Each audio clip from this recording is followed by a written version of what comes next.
NTV time, जनता की बात जनता के साथ।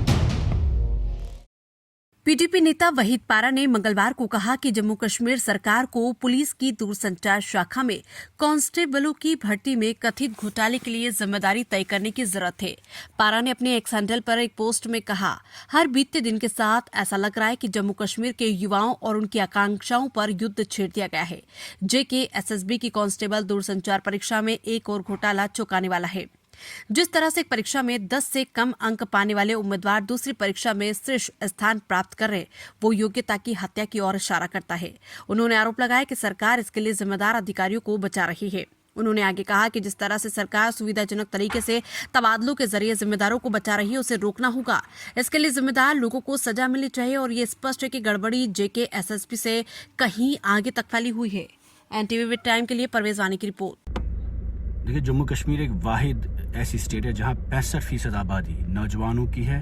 We are the youngest state और सबसे ज़्यादा इस वक्त पूरे मुल्क में जहां बेरोज़गारी बढ़ रही है, करीब 32% के आसपास हमारे यहाँ पर नौजवानों में इस वक्त बेरोज़गारी बढ़ रही है, जो नंबर 4 है पूरे कंट्री में।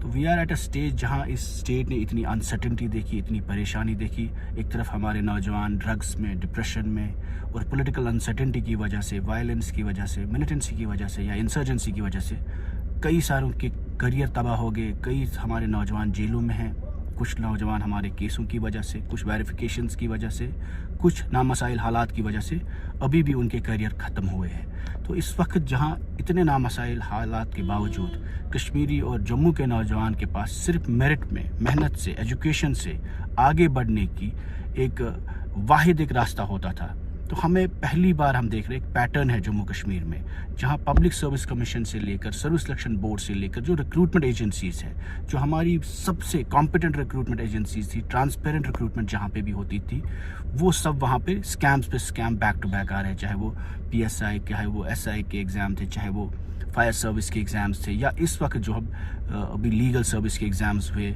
और आज जो कम्युनिकेशन के रिजल्ट्स निकले हैं। तो you are seeing there is a pattern where papers, exams are on sale, jobs are on sale.